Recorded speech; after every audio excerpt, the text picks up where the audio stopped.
Folks, we're live here at the Art of the Rhythm Section Retreat, Billy Cobham's annual event here, teaching younger cats and older cats about how to have a conversation rhythmically. And this is one of the cats that is we're honored enough to be with, Haque.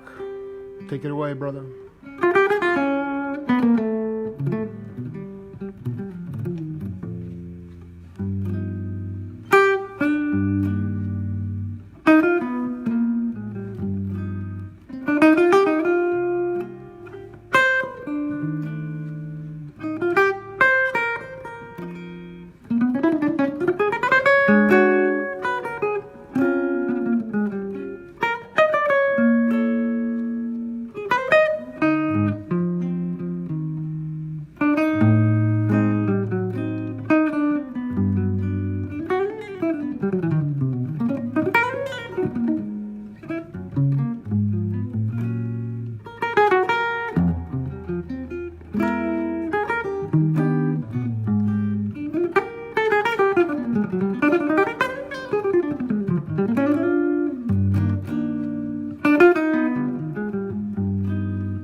Haque, welcome, my man. How are you? I'm great, man. It's good to meet you in person, man. I want you to just talk to your musical brothers and sisters about that out there, about how to best create spiritual music.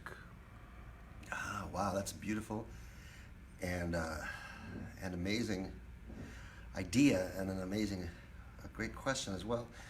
I think for me, and again, I can only speak for myself. I think that's important. I don't think there's a rule book out there for the spirit, and certainly not for music. So for me, that has always been the objective, because music for me as a listener has been at its best a transcendent experience, and it's often, almost exclusively, been a social experience. And so the idea of playing music for music's own sake, I think, is a slightly egocentric concept. Music exists for a function, and that function is not simply the social aspect of community, but the social aspect of the spirit. Can you go deeper on the social aspect of the spirit? Well, historically, music has had importance on a family level, on a tribal level, on a community level. Right. And the power of sound. We're just beginning to, in the Eurocentric approach to civilization, we're just beginning to understand the power of music as a healing source, a source of healing, a source of. You think we're just at the beginning of that? At the beginning. Oh dear. And I think for millennia, people in more, for lack of a better word, it's not a great word, but in a more tribal existence, have known that music can bring together spirits. Not just this idea of, let's all get together and have a party. And that's a beautiful thing. I don't want to take anything away from that. But the idea that a repetitive rhythmic pattern can sync up 1,000 spirits, if that repetitive rhythmic pattern is embraced not for 15 minutes, not for 20 minutes, but for 24 hours. The whole clan, if you will, vibing together on this formula of tuning the body and tuning the spirits. This was a part of our culture for millennia. Explain to the audience your heritage. My mother's from Chile, South America. So in Chile they would have 24-hour rhythmic events. I was thinking, Not in Chile. or did you go to India for that? My mother is from Chile. My father is from Pakistan. Pakistan. Right, but I'm from Chicago, and I think it's important to see that were roots of this in Spanish culture, in flamenco. There are roots of this, Afro-Arabic influence. In Indian music, there are roots to this Afro-Arabic influence. And in Chicago, playing with the AACM, where every event, whether it was social or musical... You played with Famadou Don Moye? I played with Don Moye. Don Moye, man. I mean, a deep spirit and a big fan of the Jake Feinberg show. Yeah, so talk about that experience as it relates to the social spirit. Cahill and I would get together with Malachi, and we would, every rehearsal was everybody grab a percussion instrument, and we would play for 40 minutes to an hour just to get the process started. Then we would take our instruments and begin to play. Working with African musicians, working with Zavanel and Paco Seri and so many of the musicians that were in the family circle of Joe's band. We all shared this sort of commonality of understanding of the power of rhythm as a collective, right? Now you go into the Chicago churches on the South Side, which is a big part of the way I grew up, going to the jam sessions, hanging out with brothers and sisters from that part of Chicago. In the Sanctified Church? Holy Rollers? Holy Rollers, and I dig that you saw you had to be seeker. You had to be a seeker. Well, and I mean, I was lucky enough that I kind of fit in, and and I've been going to Von Set since I was 15, 16, driving my dad's Chrysler New Yorker all by myself to the South Side. And so, there are threads of this Afrocentric experience that are all throughout the three sources of my heritage. And the more I've and then playing with Joe was huge, because that was, his theme was, taking those African roots and embracing them in his music. Yeah, I'm interested. You bring up Zolino. I mean, was he from Malta or from Italy? I mean, he was 17 miles from the motherland, but he definitely wasn't one of the brothers. No, I mean, he was an Austrian. Right. And so when did you? I was with Joe in 95 to 96. When was the first? How did you first cross paths with him? Bob Belden. Late great. Friend. I used to do a lot of sessions for Bob, back when he was producing a bunch for Blue Note, and he recommended me for Joe's gig. And it was a groove working with Joe. I learned a lot. What did you learn?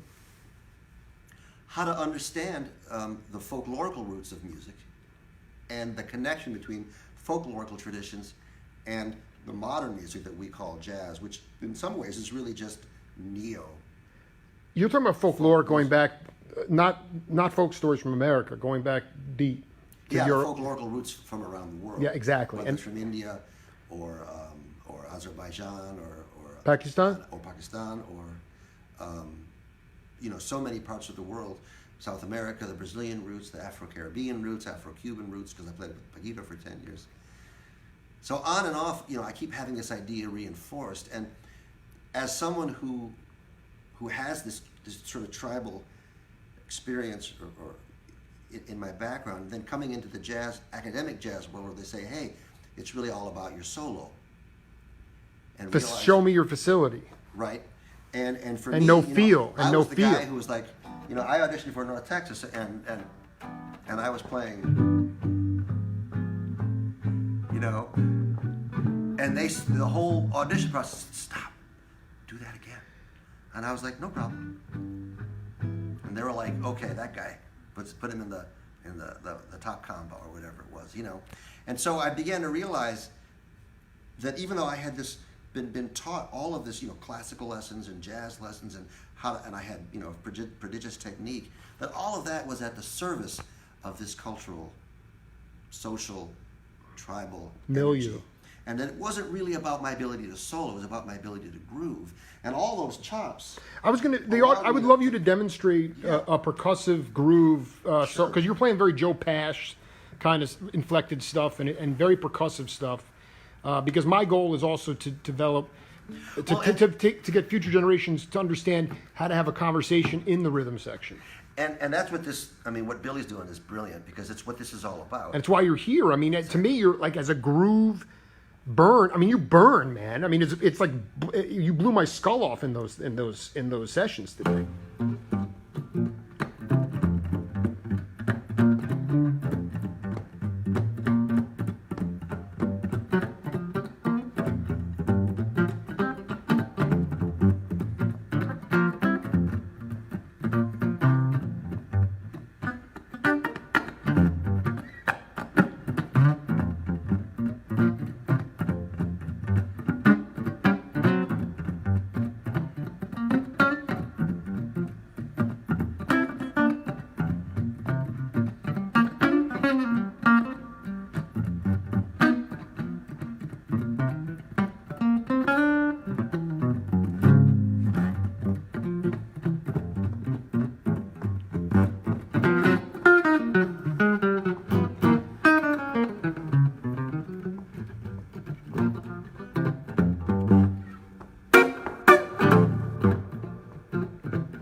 There's all these little subtle, beautiful things, because, dynamics is where groove comes from, and not just tempo, right? That's right. If I could play all day long, that wouldn't be a groove, Part of this, having, I'm playing with the pick and the flesh and the nail, has that kind of like harmonics that are coming off it. Was playing the Sanborn show years and years ago, and Hiram Bullock was in the band, and he just started waxing eloquent about rhythm guitar and the funk parts, and over the years, in many ways, my classical training influenced my jazz playing, not because of the technique, but because of the use of tone color as a central part of classical guitar music. The use of tone color as a central part of rhythm guitar playing, right? If I play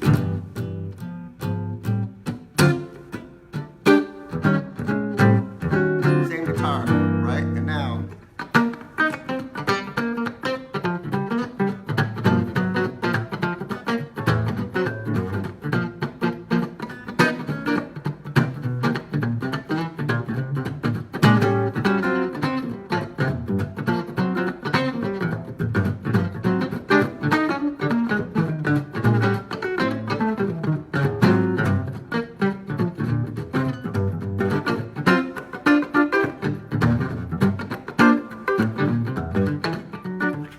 do that all day long. Now, you add the wah-wah pedal into that formula. You add different kinds of George effects. Davis was a sick wah-wah player. And there's so many beautiful... I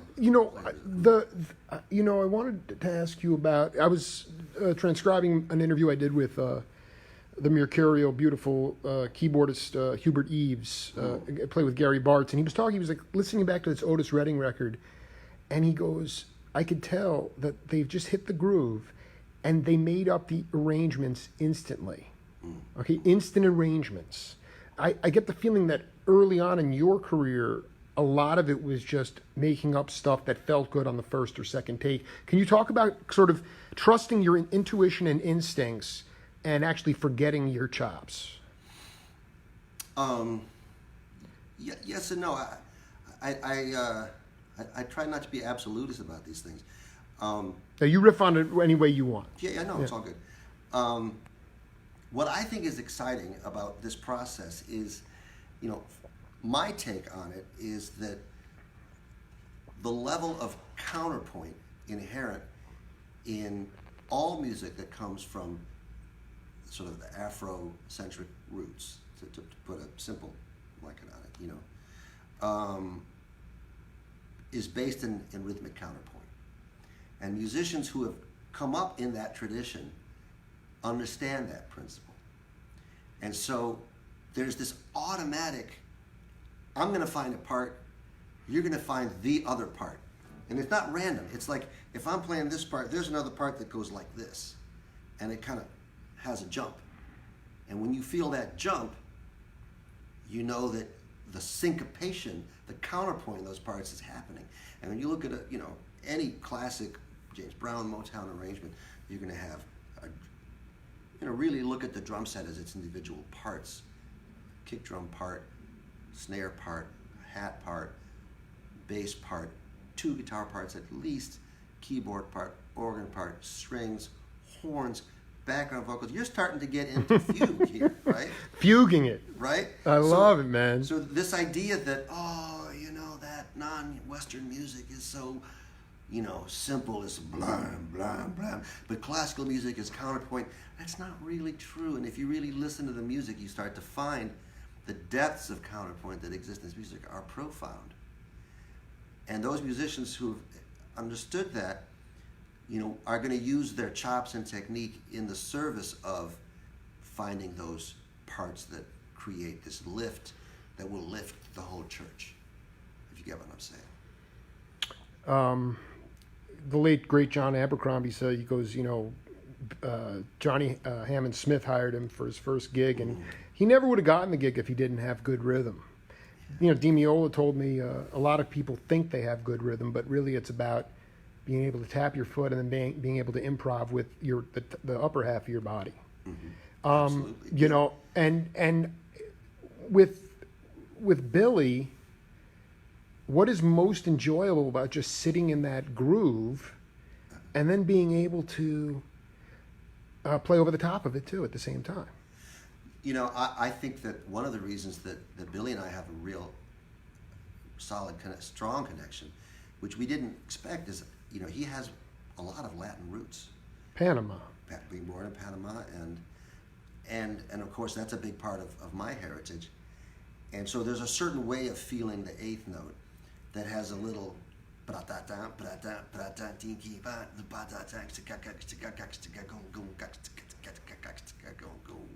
2, 3, all that stuff that's kind of pulling on the beat comes from really knowing where the grid is, but also not being limited to that, but using that as a beginning point, not an ending point. A lot of musicians play on the click, and they think, okay, I've got good time because I can play on the That's right. click. And that's not a bad thing, but that's the first step. It's not the ending, And the power of playing with the rhythms in the body is powerful for the body. So when I pull that rhythm back, I can do this 100% of the time. I'll have a classroom of little kids start going. They'll just start clapping and tapping their feet, right? And then I'll play, and they all go, uh-huh. Then I go, Lay it way back. And they'll all just crack up.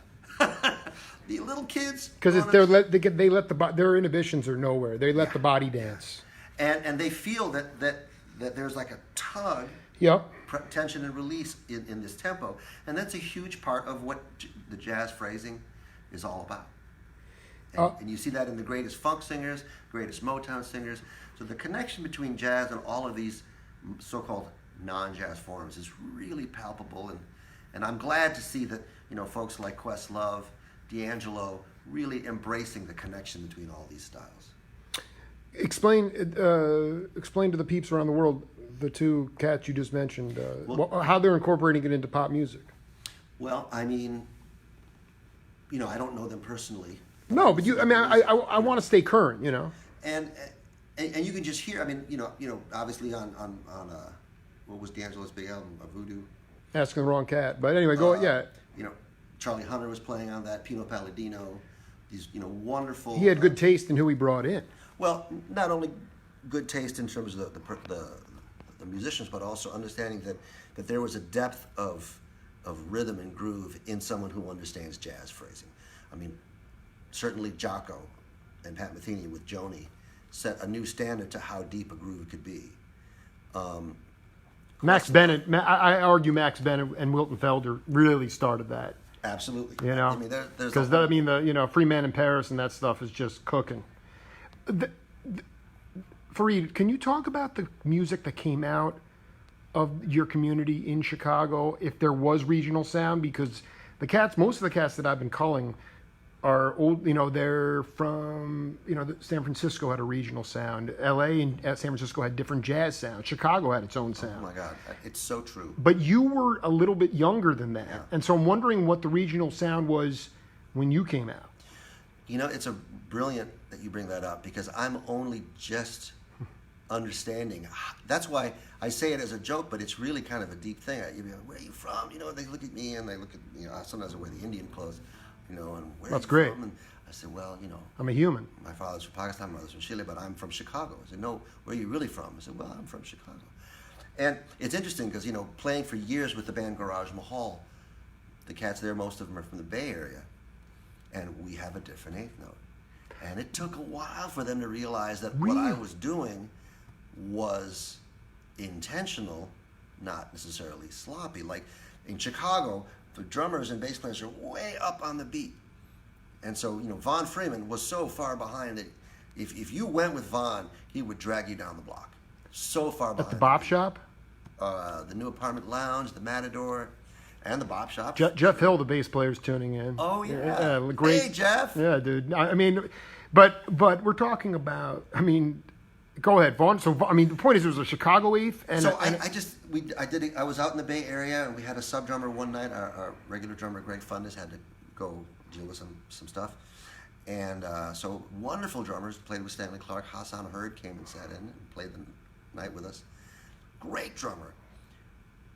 And we, at first it was like, whoa, this is way behind the beat. Something's wrong. And then I kind of had to go, all right, I need to put my eighth notes up here if his eighth notes are going to be here.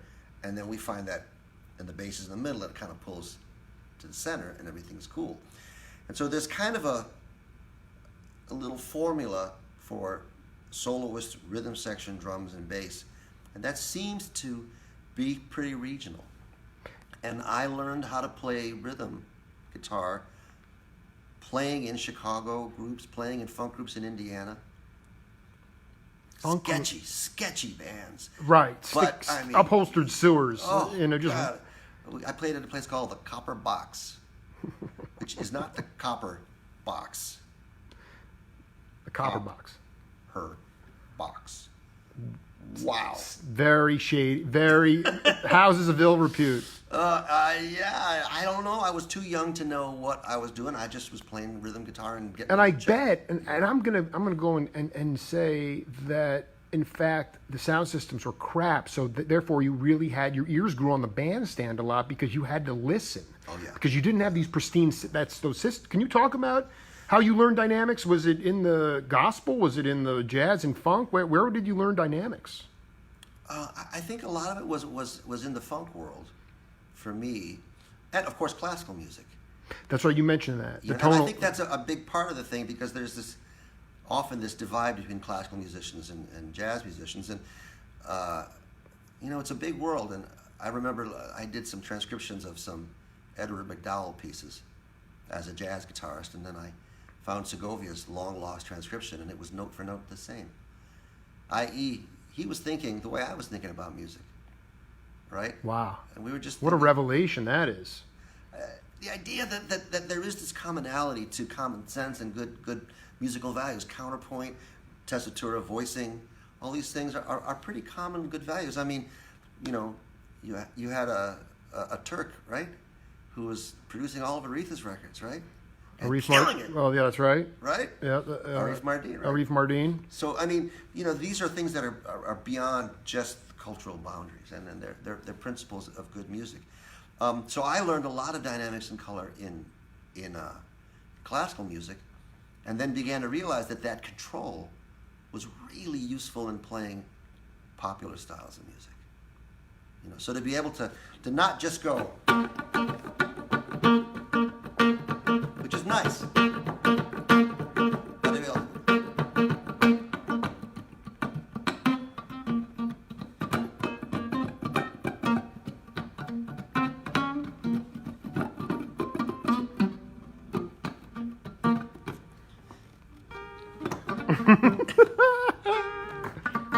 these kind of funny little things that are whimsical. I would love that. I would listen to, Genesis and Queen and all the English groups too, and they have embraced so much of American blues, so much more than American musicians did at that time.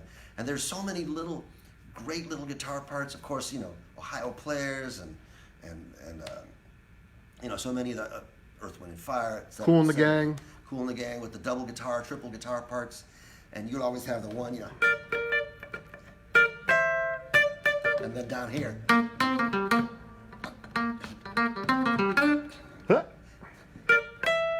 And this one always was kind of almost like a little sassy and a little limp, like a little messed up. I was so cool. Then I went to Pakistan to hang out, and we're going along, right? And then you have.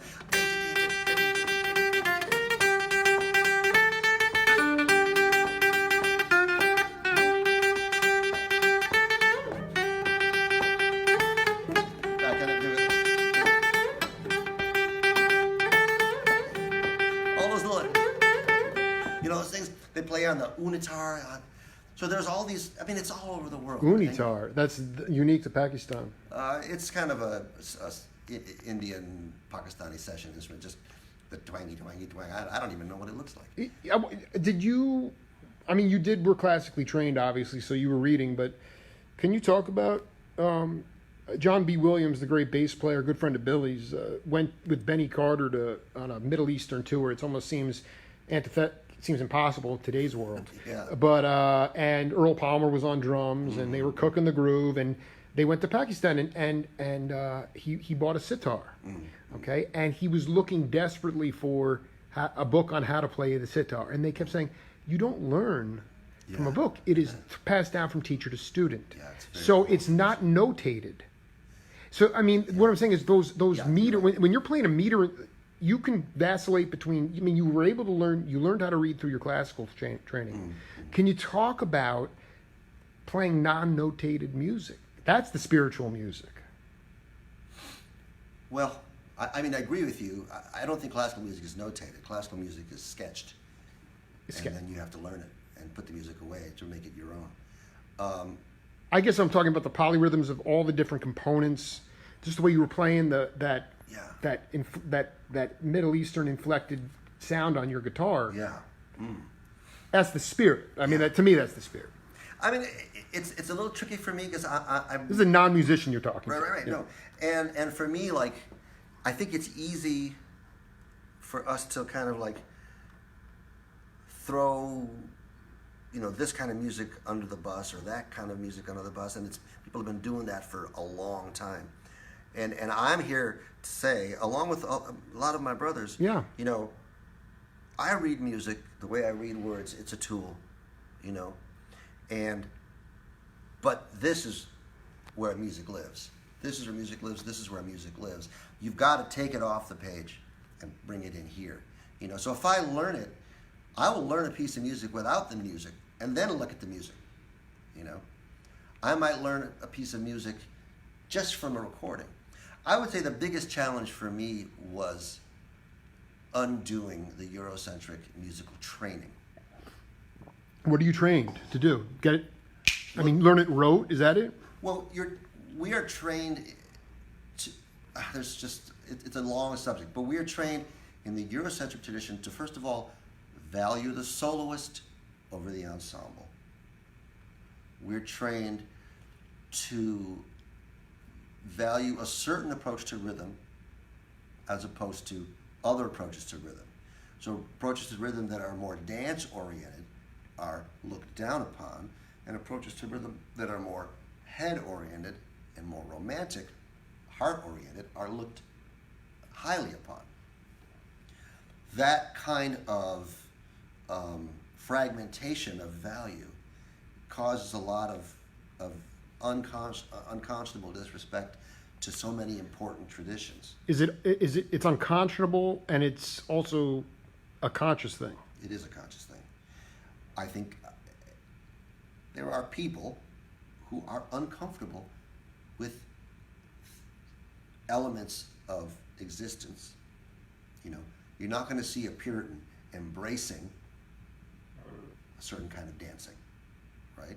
And you're not going to see a dancing person embracing a certain kind of thinking, right? It goes both ways. We have to be able to say, wow, the human experience is large, and all of these things have value, you know. So for me to play the Aranjuez Concerto, but tell the band, the orchestra, you play this like a metronome, and I'm going to play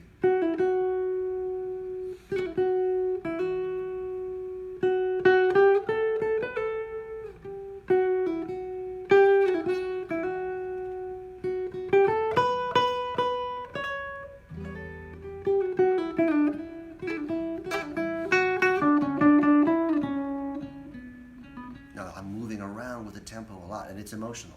It's powerful. It creates an emotional response in me and in the audience, especially if that band is steady. So now I'm using Afrocentric musical concepts in a classical piece, and it makes perfect sense. There's a wonderful guitarist from South Africa who's been playing a lot of kora music. What's his name? I love the kora. We're gonna have to look it up because I'm drawing a blank. That's all right. We'll get it. We'll get it together. And we just did a festival together, and he's just a fantastic musician. And he does all of this kind of Afro music on classical guitar. Sidibe? No, he's a very, Oh, he's he's a white kid. Oh wow, South Africa. Yeah, okay. But really committing himself 10 years of study, learning how to translate the kora tradition to the classical guitar. So with ultimate respect for the tradition, he's bringing this into the classical concert stage. One of the things about the African kora tradition is that this music is groove music that may not have a beginning and an ending, right? The music is just, it exists. And you come into the stream, you come out of the stream, you leave the concert hall, the music is still playing in the universe, right? It's kind of feeling. And my man is playing this concert, and it's just slamming. It's just beautiful. And then he plays the Bach, fugue in C minor, originally A minor for the fiddle. And he plays it on the guitar. We tend to play it in C minor, and plays it as an African might, as a kora player might, from that tradition.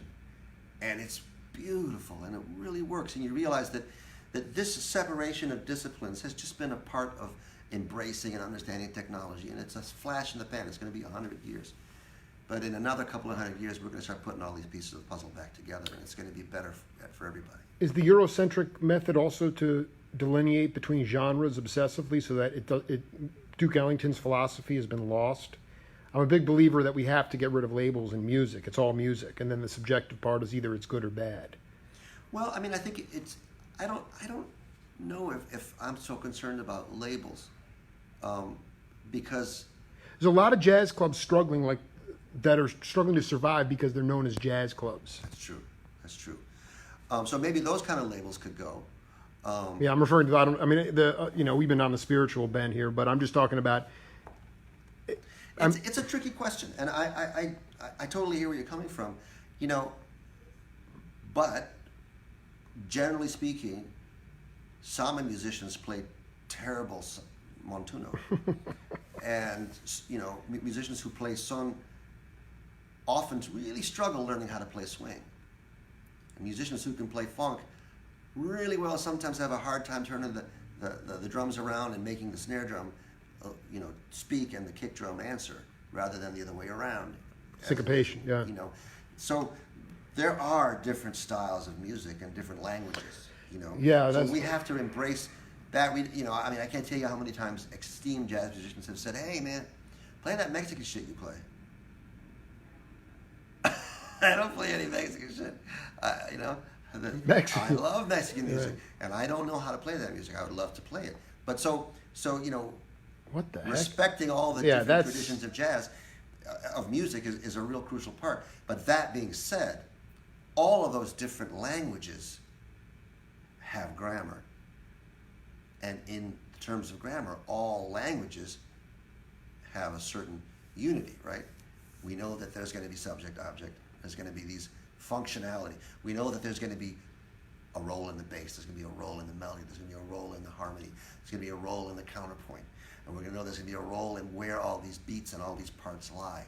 And as you begin to understand all of these, it becomes easier to learn different musical languages and then see how they can relate.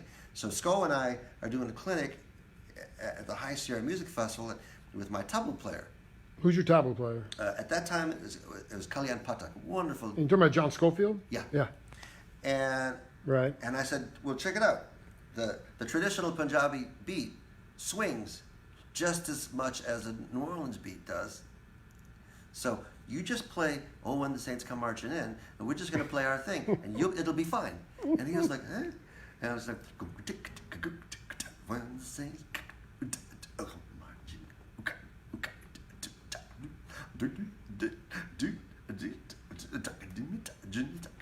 right? All of a sudden, where are we in New Orleans or are we in Hyderabad, right? So understanding these principles brings these styles together, and that is, I think, where the magic happens in making music truly a kind of universal language. Before we wrap up, I just witnessed we missed each other in the hall. I was getting you some water, and I walk into the jam session with these cats that are here, and you're going around clapping hands, getting people fired up to feel the vibe. Then you took a cat's guitar and were just playing rhythm while there was another cat playing keyboards over the top. But I just want you to talk to people out there about what you think the greatest qualities of leadership are on the bandstand. I mean, that's a great question because I've worked with a lot of leaders, and I've worked with some great leaders and some horrible leaders. Even though some of the greatest leaders aren't necessarily the greatest musicians, some of the greatest musicians aren't necessarily the greatest. It's a very leaders. good point. It's like a baseball manager. Right? I find personally that if I am looking to get what I expect out of the musicians that I'm leading, then I don't need them. Because I can do that on the synthesizer and program it all myself, right? What I want out of a band is their personal input, their personal story, and their creativity and their inspiration. So I have to let them screw up. Because you want their own, you want them, man. So one of the things on my bandstand is there are no mistakes, and I dig. I'll have guys, How does that look in a musical situation? You just, everybody goes with, if somebody plays a clunker, you just go that way? Yeah, absolutely. Yeah. I love it, man. And we have a blast. We have so much fun. And honestly, there really aren't that many clunkers. No. They're just. But it's totally Miles, there are no wrong notes. Right. They're just, ways of experiencing the time and the harmony that can grow and change. But the biggest thing is letting the musicians know that they're free to experiment, and that they're going to have to really listen in order to do that. You really have to be focused. I remember a good microcosm of this is getting invited to do a trio set with a house band, bass and drums and guitar, and the place is packed. Everybody's paid $25 a head. They deserve a show. They need to get a show. And the show is us playing together, right? So we're playing, we start the first tune, my dears are just phoning it in. It's just like boom.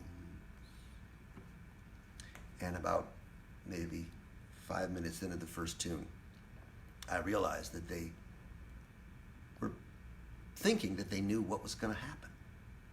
So about a few minutes into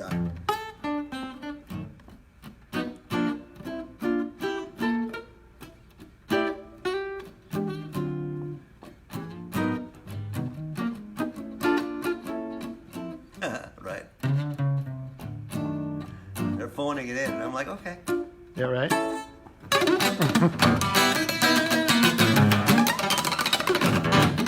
For about 5 minutes, right? And the audience was like, wow, is he on drugs? The band was like, oh my God, what's happening? Someone get me out of here, please. I don't know what's happening. They were losing it. And I just kept going. AACM, right? Just like all the way. Oh man, 5 minutes. Right? And then I stopped, and then I started the next tune. And I'm telling you, man, the gig was magical because they did not know what was coming next, and they had to listen to every note, and they did, and it was happening. And so it's really making sure that everybody has, first of all, the attention and the focus and the respect to really pay attention to everything that's happening and create that counterpoint. If I play this note, you play that note, is magic. If I play this note and you play that note, we got nothing.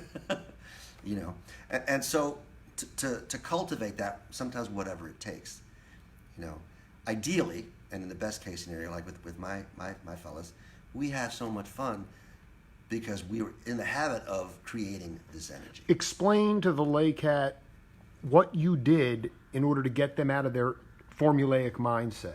Musically, what did you do in order to have a, because you said it was a transcendent night. I scared the shit out of them as well. Right. So you have to, there has to be a little bit of unpredictability and fear in leadership, right? Well, I don't know if the word is fear, but unpredictability. I mean, clearly 5 minutes of that would scare any human being. And I think the biggest thing was they realized that I had done that, but they also realized that I wasn't mad. Sure. I was nuts, right? So, yeah, Art Blake, he was a little bit nuts. I mean, you have to be a little bit, that's what I love about Fareed You got to Haque. be willing to go for it. And when they realized for it, that yeah. I was going for it, they're like, oh, he wants us to go for it. We best go for it then. Right. We're still going to get paid, you know. and so we had a great time. And again, it's about, you know, accepting and embracing the humanity of the musicians you're with. They were probably phoning it in less because they were bored and more because they were intimidated or timid or wanted to make sure that everything was safe. Almost waiting for you to go out on a limb, but you went way out. Right. And it was a happy hour. Oh yeah, it was one of the best gigs of all time. Can you just play a little ACC before we wrap? Just a little bit of frenetic stuff for the audience out there before we wrap. Sure. I mean, there's so many different levels. I mean, you know, I can play some Something that's going to, you know, it's 115 degrees. Our brains are boiling. You're bubbling. Just something that's going to inspire whatever you feel inspired by.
Fareed Haque, what an honor. Thank you for being part of the program. Good to be here. We'll see you later.